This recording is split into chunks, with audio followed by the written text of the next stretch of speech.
Hola, ¿cómo están? Les doy nuevamente la bienvenida a un nuevo capítulo de La Región al Mundo, el programa de análisis internacional del Centro de Estudios Europeos de la Universidad de Concepción bajo la cátedra Jean Monnet de la Unión Europea. Hemos hablado de muchos temas y hoy día nos vamos a centrar en China, este gigante de tanto miedo causa por algunos lados, seguridad por otros, pero que sin duda cumple un rol importante en las relaciones internacionales. Y para ello vamos a conversar con una especialista, Allende los Andes, desde Argentina, con la doctora, y que ya la saludo a la doctora Florencia Rubiolo, a quien, Florencia, muchas gracias por aceptar nuevamente una invitación nuestra a conversar sobre tu tema de especialidad, que es China. Gracias, Paulina, un gusto para mí. Un Bueno, gusto. Florencia es doctora y además es investigadora CONICET en la Universidad Nacional de Córdoba y directora de Insight 21 en la Universidad Siglo XXI. Para comenzar, veamos un poco en qué está China hoy día en el contexto global. ¿Cómo tú podrías explicarle a la gente eh, qué rol está jugando China hoy día en estas grandes líderes? Para después bajar un poquitito más a qué pasa con América Latina, qué pasa con Europa y qué pasa un poco con la propia China. Bueno, voy a empezar con una afirmación ya muy conocida. China hoy es la segunda economía global, ¿no? Como un primer indicador muy importante de su protagonismo a nivel internacional. Eh, es el principal exportador internacional y el segundo importador. Estos dos datos también dan cuenta de la dificultad, o quizás no necesariamente de un punto negativo, sino de la irreemplazabilidad de China a nivel global hoy en día. Esto nos lleva a pensar, por supuesto, su vínculo con Estados Unidos, su vínculo con los diferentes países, potencias occidentales, así como sus vínculos con los países en desarrollo. Este nivel de irreemplazabilidad que tiene hoy China a nivel económico. A nivel político, sin dudas, tiene también un nivel fuerte de centralidad, tiene protagonismo en numerosos organismos multilaterales, incluido el sistema de Naciones Unidas. Es decir, si uno lo piensa desde el punto de vista del orden internacional, que muchas veces entra en la discusión, pensar cuál es el rol de China en el mantenimiento y en la estabilidad del actual orden internacional, y uno al mismo tiempo mira el nivel de participación que tiene China en, por ejemplo, los organismos multilaterales, puede quizás matizar muchas de las afirmaciones que hay respecto de que China tiene un rol desestabilizante o que busca una alternativa a este orden, sino más bien se puede pensar que China lo que está buscando, sin dudas, es remoldear en algunos sentidos el orden internacional, pero manteniendo sus pilares fundamentales, ¿no? Esto Ahora, es probablemente, en sí. este sentido, Florencia, bueno, siempre se ha planteado, se ha visto por parte de algunos esta rivalidad, esta potencia emergente. Se habla del dilema de Tucídides frente a Estados Unidos.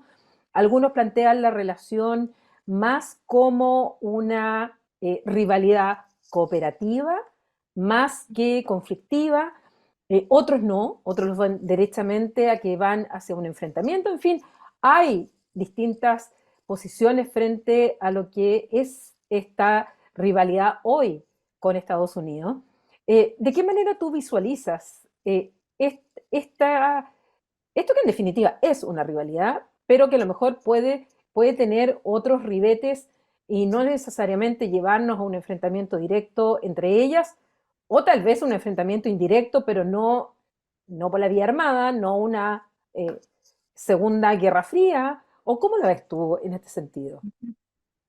Bueno, hoy, como decís, Paulina, hay, por supuesto, miradas que están reproduciendo la idea de una nueva Guerra Fría o una Guerra Fría 2.0 donde China emerge como el competidor buscando reemplazar a los Estados Unidos como hegemón internacional a través del establecimiento de un nuevo orden internacional.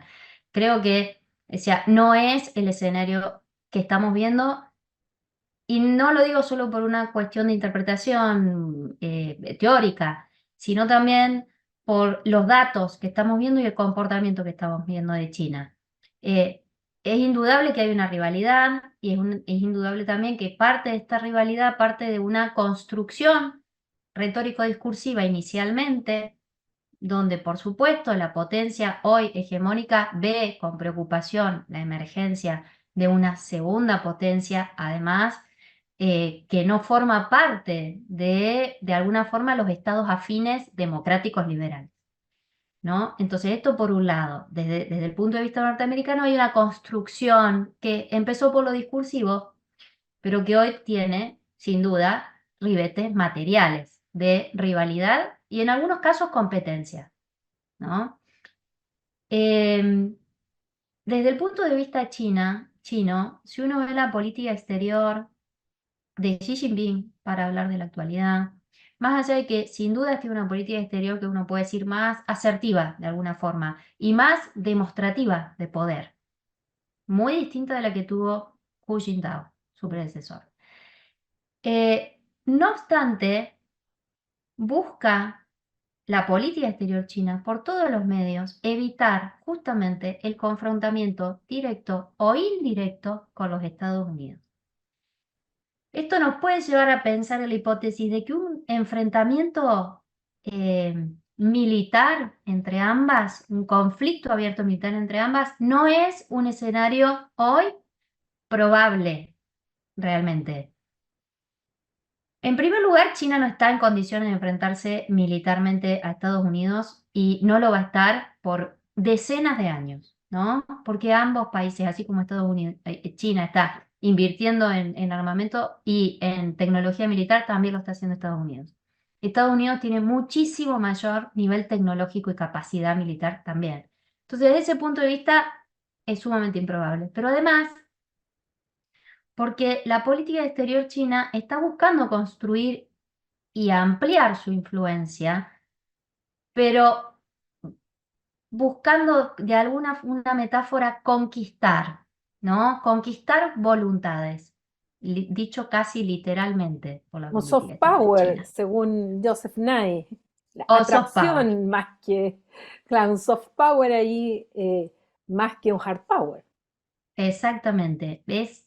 Está mucho más vinculado con la idea del soft power de alguna forma, ¿no? Anclado en sus capacidades materiales, por supuesto. Esto no lo podría hacer China sin el poder económico que tiene.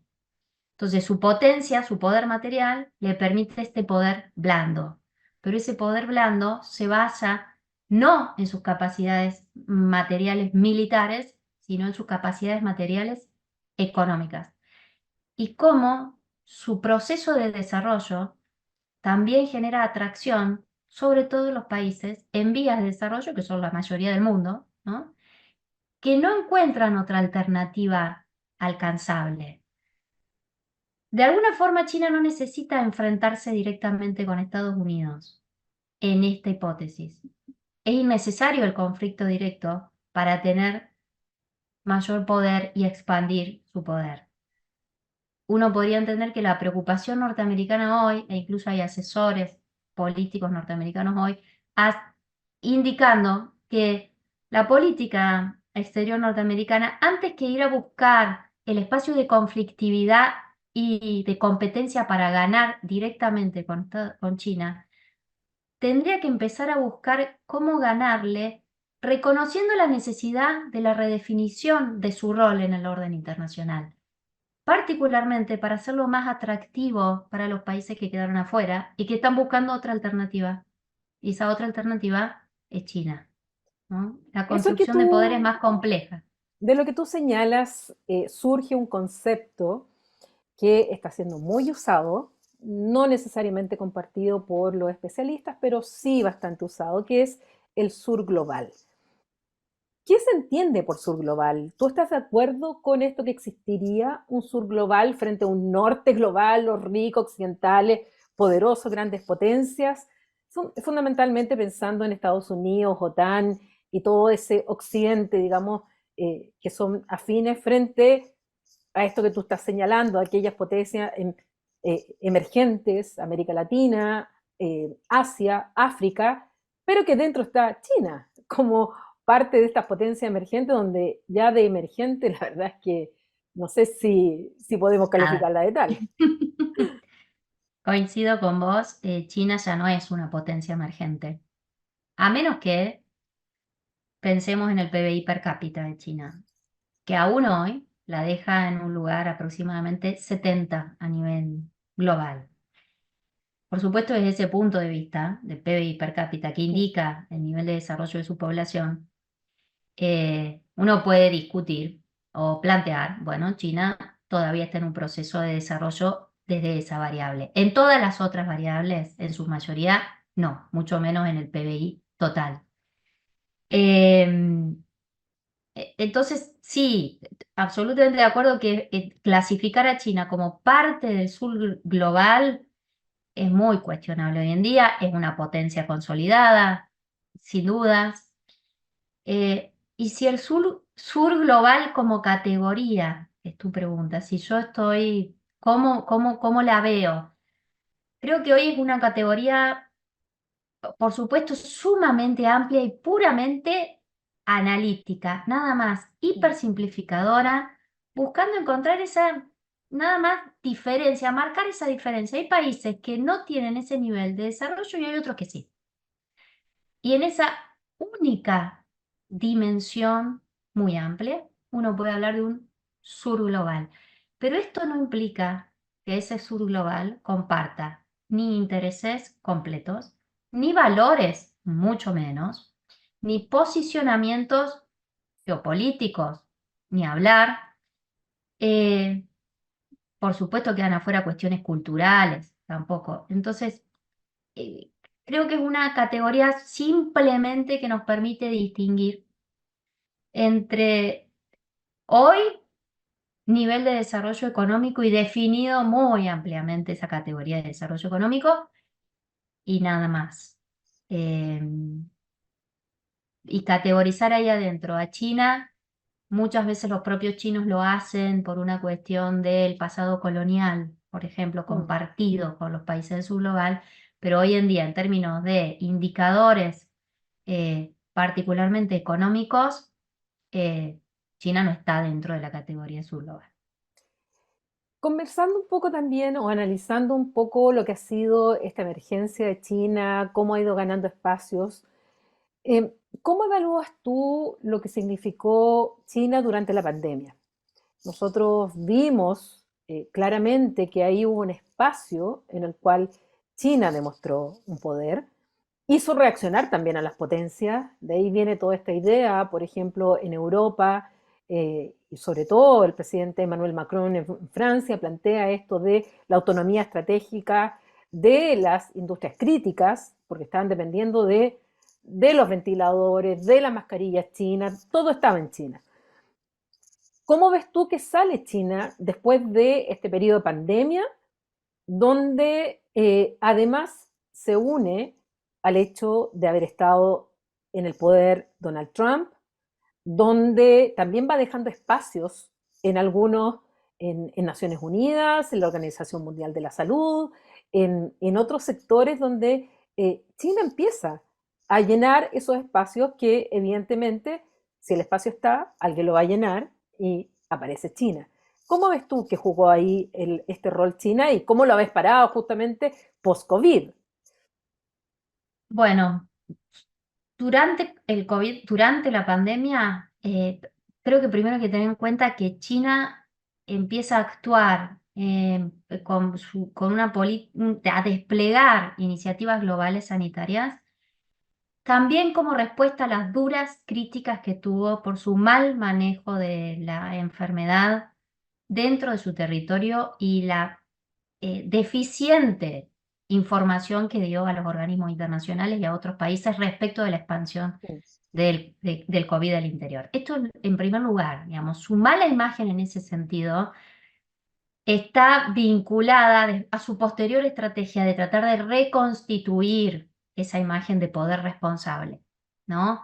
Ninguna potencia se puede dar el lujo de llamarse potencia global sin construirse con una imagen de poder responsable. Incluso los chinos entienden esto.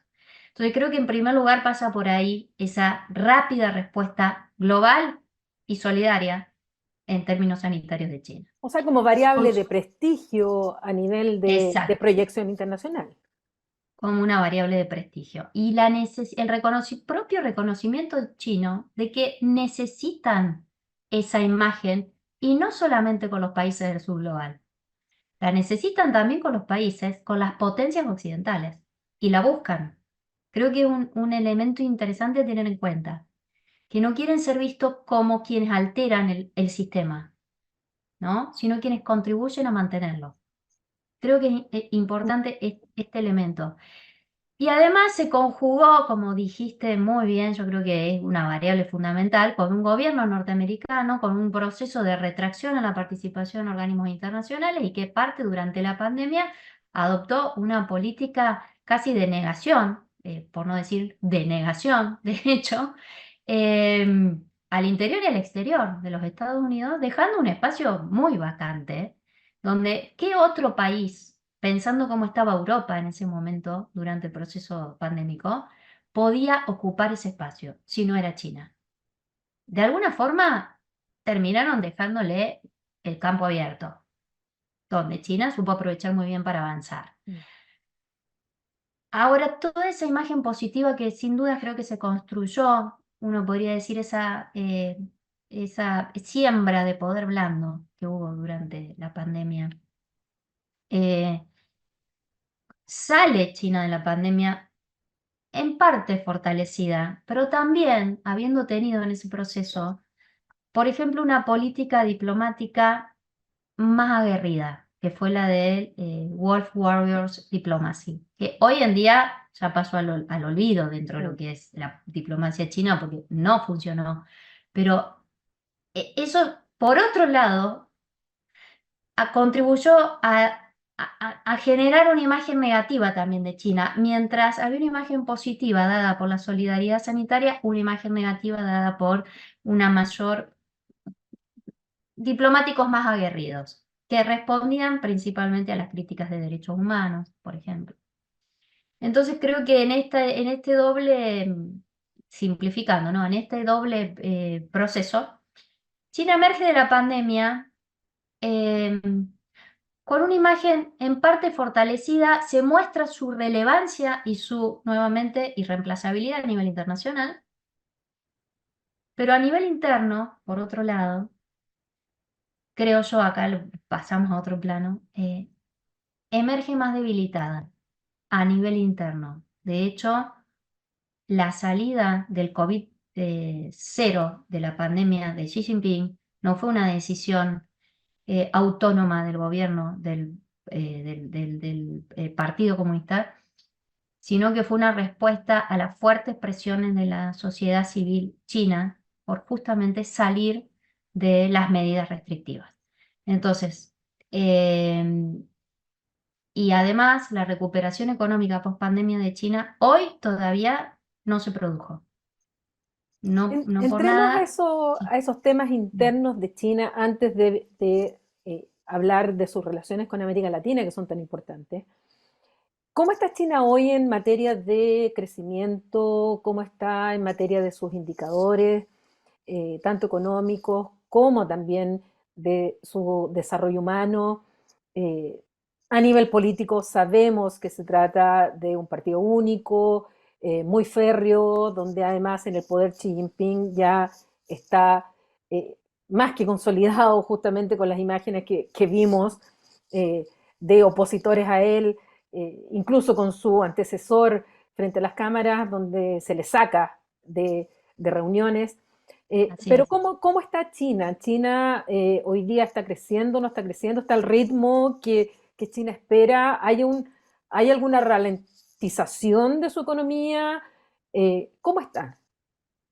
Bueno, en términos también amplios, el crecimiento de China no retomó los números prepandemia. para 2024 se espera un crecimiento del 4,5% del PBI, lo cual es un número menor al que está esperando China para mantener el nivel de demanda y también al que está esperando no solo China, al que está esperando el mundo, si uno se pone a pensar que China es la segunda economía mundial y la principal exportadora a nivel internacional.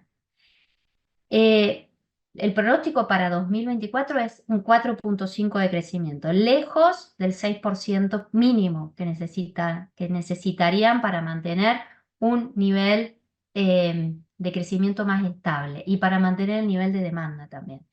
Por otro lado, 2023 mostró una caída de las exportaciones de China que no se daba desde el 2016. La principal caída de exportaciones fueron las ventas a Estados Unidos por las múltiples limitaciones que se fueron imponiendo desde los Estados Unidos a las exportaciones chinas, principalmente vinculadas a lo tecnológico. ¿Esto fue la guerra arancelaria con Donald Trump? Esto empezó con la guerra arancelaria con Donald Trump, pero Biden continuó esas Exacto. medidas Mm. de restricción. Es decir, hubo un cambio en el partido y en la orientación, pero no hubo un cambio en las medidas adoptadas hacia China. En realidad, hasta se fueron introduciendo medidas más restrictivas, porque Biden lo que hizo fue un mayor control vinculado a los semiconductores, ¿no? Que es una de las principales industrias ahí en disputa entre China y Estados Unidos vinculada a lo tecnológico. Entonces, de hecho, algo llamativo de este proceso de que China disminuye su participación como proveedor de los Estados Unidos es que por primera vez en los últimos 25 años, México es el principal socio comercial de Estados Unidos en el mundo en el 2023. Es un cambio radical respecto de, sin ir más lejos, algunos 5 años atrás. Lo que explica algunas posiciones del propio AMLO en relación a Estados Exactamente, Unidos. exactamente. Uno también puede encontrar una explicación ahí de que China, previendo que con la firma del nuevo acuerdo del NAFTA se iban a modificar, bueno, producto de la negociación con Trump, se iban a modificar algunas de las condiciones de la producción de origen, ¿no? Que tenía que tener determinado nivel de porcentaje producido en México. China adaptó sus exportaciones a México y su producción en México, porque si uno mira dónde se fueron localizando las inversiones chinas en producción de empresas, Mm. hay mucha relocalización hacia México, tiene que ver también con una política de adaptación china, de adaptación a las políticas implementadas por Estados Unidos en la integración con México. Entonces, perdió el mercado directo, una parte del mercado directo en 2023, pero en realidad participa a través de las exportaciones mexicanas hacia los Estados Unidos. Esto como para tener en cuenta también y para pensar, más importante que esto, es la capacidad de adaptación del gobierno chino y de sus políticas a las medidas que va tomando Estados Unidos retaliatorias, ¿no? Entonces, Mm. creo que esto es importante para ver esa dinámica, ¿no? Volviendo a cómo está China internamente, lo que dije de hay una ralentización económica a nivel general, hay una caída de las exportaciones que tiene un antecedente recién en el 2016, así que es importante para verlo a nivel economía global, es uno de los desafíos, en realidad, esta retracción. Y también hay un cambio, en realidad un cambio que no es de este año, sino que viene de los últimos años de orientación de China, es decir, de reorientación de su foco productivo y de su foco de desarrollo. Pasar de un modelo muy anclado en el consumo interno y en la producción de manufacturas de consumo diario a pasar a ser un productor de alto nivel de tecnología, anclado en, por ejemplo, energías renovables, industria de paneles solares, vehículos eléctricos, baterías eléctricas, etcétera. Digamos, tomar ese carril de desarrollo. En ese proceso también se están generando programas de inversión estatales para el desarrollo de esas industrias, ¿no? Ahora, bueno, ya entraste de alguna manera a América Latina con la situación con México. Hablemos un poco de la vinculación de América Latina con China. Muchos de los países de América Latina, no sé qué porcentaje, ya nos dirás tú, eh, dependemos del comercio con China. Son nuestro primer socio comercial, estoy hablando, por ejemplo, el caso de Chile, y otros estados, en los cuales su relación, esto mismo que nos compren mucho, sobre todo nuestros commodities, eh, hace que tengamos una dependencia, no absoluta, pero una dependencia, cuando se trata de toma de decisión en otros ámbitos donde China también, de alguna manera, aprieta y presiona, así como presiona Estados Unidos y así como también presiona Europa. ¿Cómo está esa vinculación hoy día entre América Latina, y quedémonos América Latina, no entremos a Centroamérica, y China? ¿De qué manera se está reforzando o también está sufriendo una cierta adaptación, así como con México, en otros ámbitos?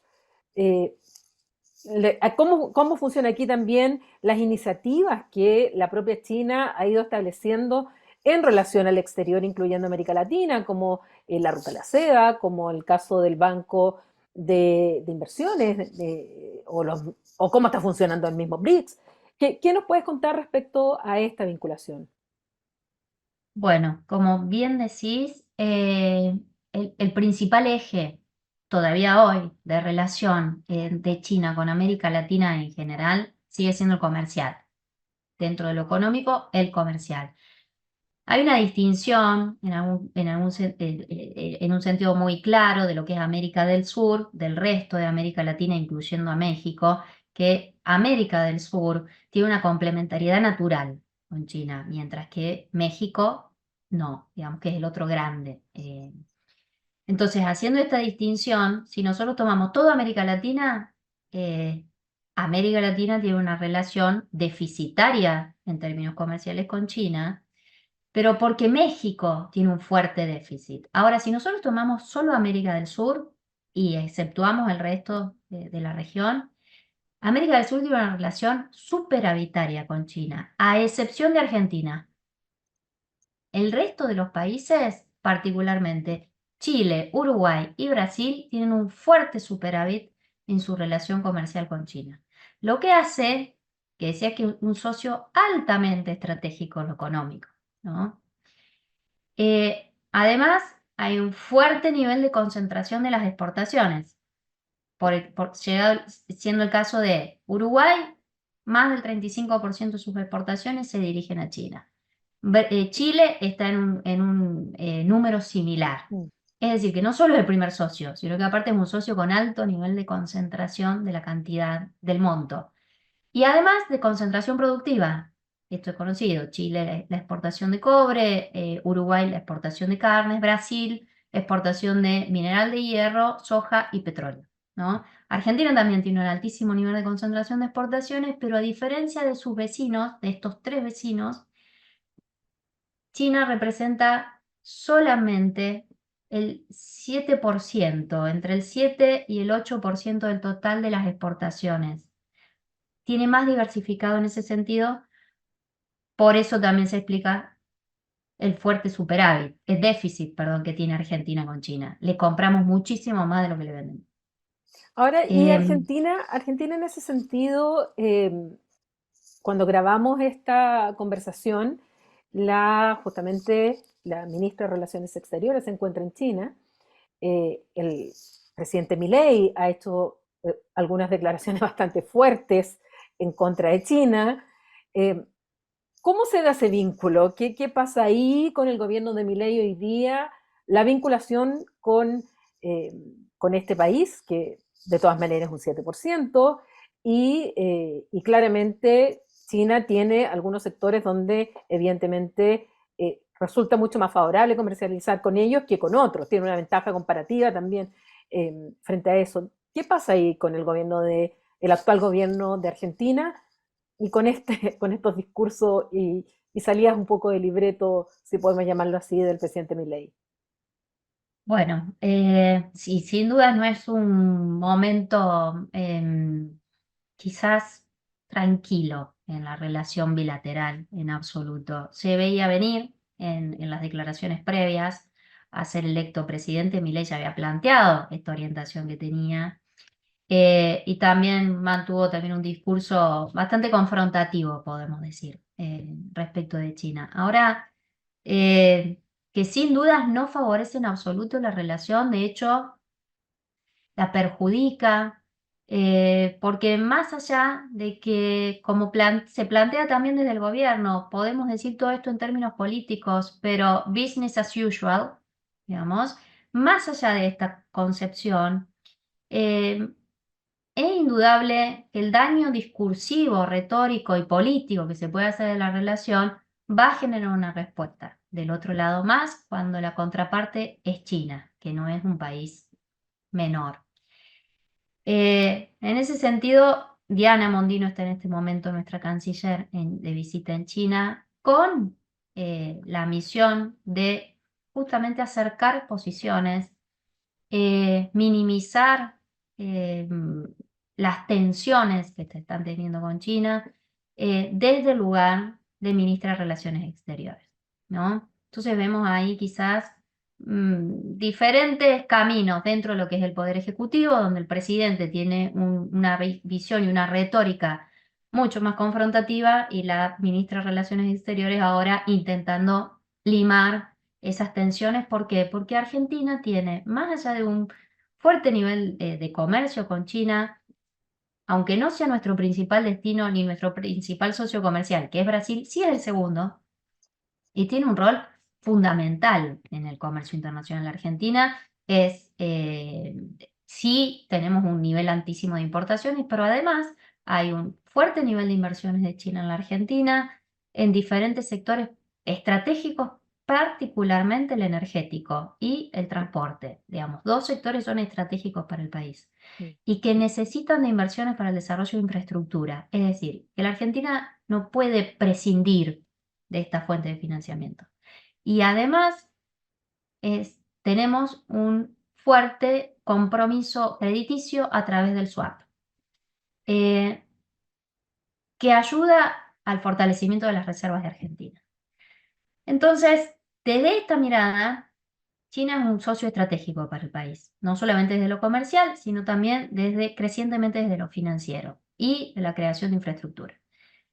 Eh, ¿Cuál es mi hipótesis al respecto de esto? Que más allá del nivel de discurso y de retórica y de búsqueda de alguna forma de confrontación de parte del Ejecutivo en la persona del presidente, los números muestran que es inevitable mantener un vínculo estable con China y que quienes implementen la política exterior van a tener que tener esta mirada pragmática para poder mantener este vínculo.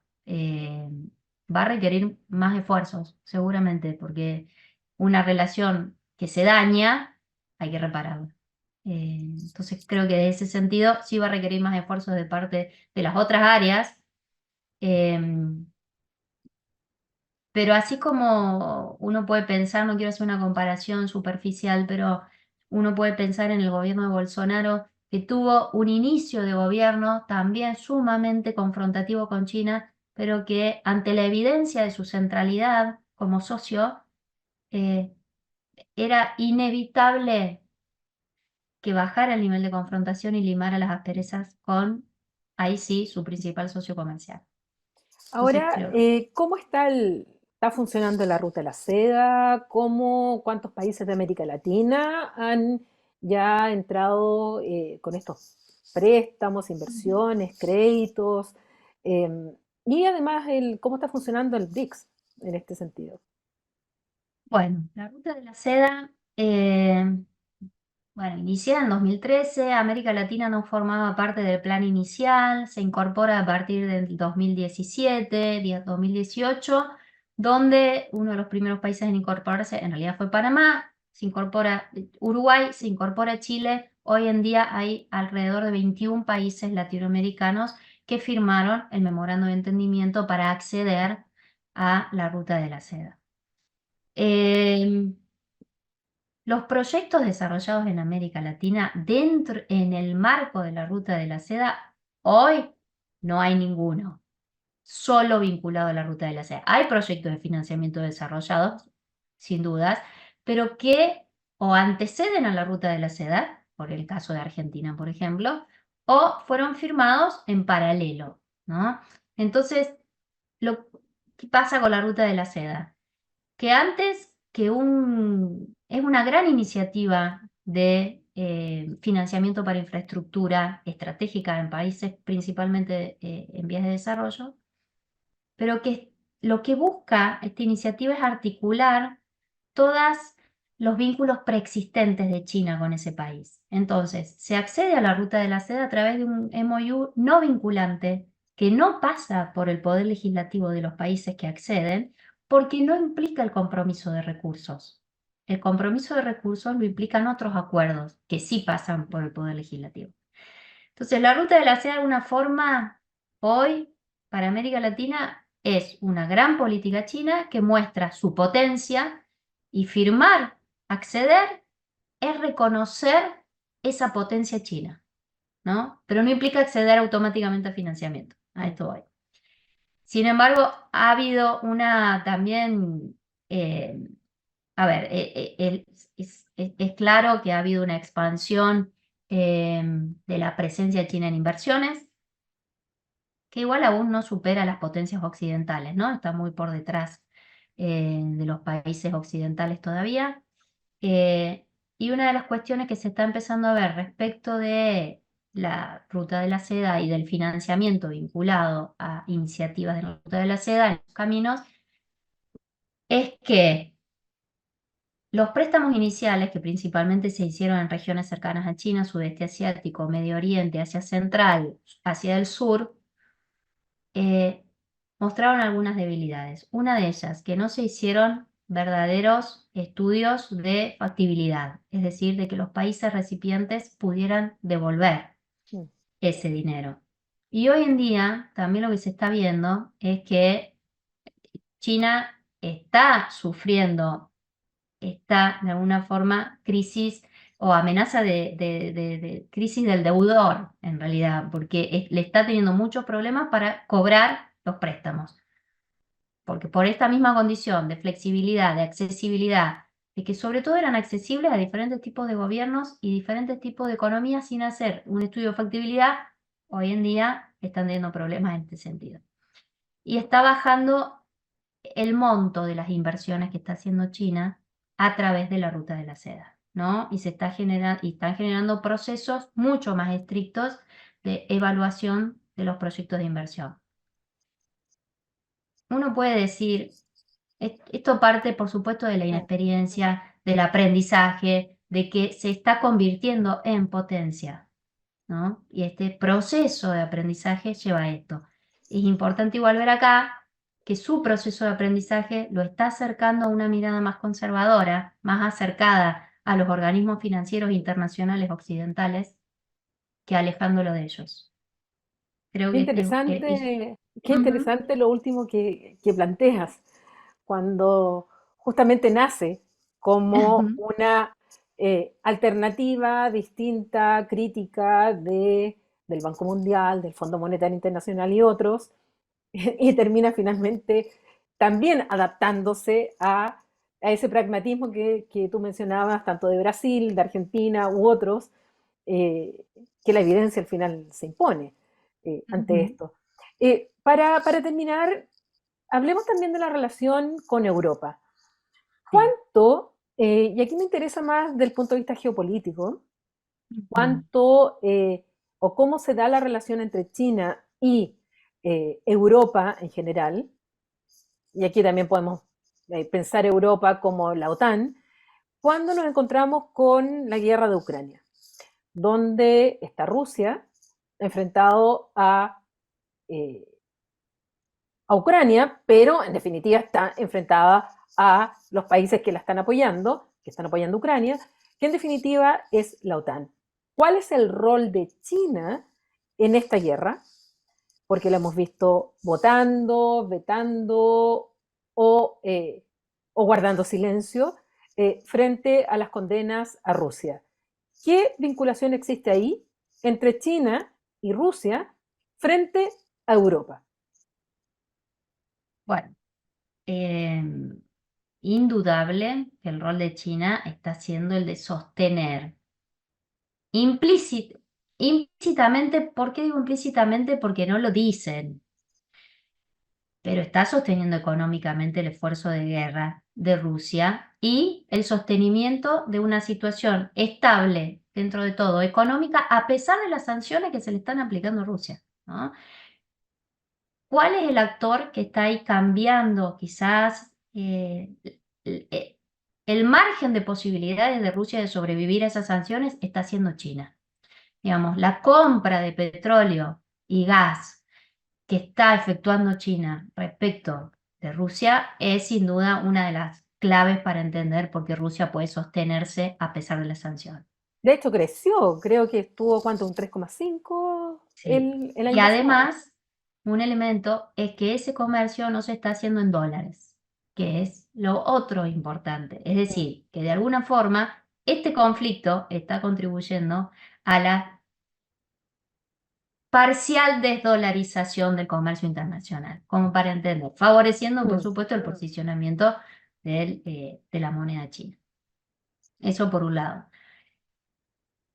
Pero además, a ver, China no se está manifestando abiertamente, ni lo haría, pero en realidad porque sería contradictorio con su propia política de mantenimiento de la integridad territorial, no puede manifestarse a favor de Rusia directamente. mm. ¿Por qué? Porque apoyar el desmembramiento de un país podría ser contraproducente para sí misma, cuando tiene minorías, como la de Xinjiang, que lo que está pidiendo o está bregando por la independencia. ¿Por qué? Porque es una población diferente, musulmana, con otra cultura, que no se identifica con la cultura Han, por decirlo así, ni mucho menos con el partido chino. eh, pero implicaría un desmembramiento de China en la independencia. Entonces, es contradictorio, sería contradictorio que China apoyara el reclamo de Rusia respecto de las regiones de Ucrania que está planteando que tienen que independizarse o formar parte de Rusia, ¿no? Esto es claro. Mm. Entonces está en este dilema de que, por supuesto, Rusia es el gran vecino de China, en realidad. Y ya había un eje de acercamiento entre Xi Jinping y Putin previo al enfrentamiento en Rusia, en diferentes espacios. BRICS es uno, es multilateral, es otro tipo, pero había un acercamiento directo entre ellos dos bilateral. Eh, entonces, entiendo que China tiene ahí un bastión, no puede perder a Rusia como socio y como afín, pero tampoco puede abiertamente enfrentarse a Europa, porque ni puede ni quiere perder la relación con Europa, que es fundamental para su posicionamiento como potencia global, en realidad, mantener el vínculo con Europa y como potencia responsable. Y creo yo que uno podría pensar también la posibilidad de que, dado el momento de que el conflicto en Ucrania se resuelva a través de la negociación, mediación, en algún momento, China puede apostar a tener ese rol, porque es la que sigue hablando con Rusia, en realidad. Entonces, quizás está ahí. Ahora, el vínculo con la con Europa, para ser un poco más, Mm. con la OTAN, de alguna manera ahí Europa, de los países de la OTAN europeos, eh, aunque la guerra en Ucrania está generando, por supuesto, una mirada negativa respecto al comportamiento de China, porque está tirando por tierra todos los esfuerzos de desalentar a Rusia de seguir con el enfrentamiento en Ucrania, porque está haciendo ineficientes las sanciones, básicamente. Este está haciendo el rol de China. Claro. Básicamente te diciendo, bueno, no sirven de nada. Mm. Eh, pero por otro lado, las economías europeas son muy dependientes del mercado chino. Sí, pensemos en la alemana. con las grandes Ale- inversiones que La tienen, partiendo principal, por Alemania. la principal, las Eh, inversiones, el intercambio intraindustrial que tienen, vinculado al sector automotriz. Entonces, es muy difícil de desmantelar y nuevamente, China es muy difícil de reemplazar en este sentido.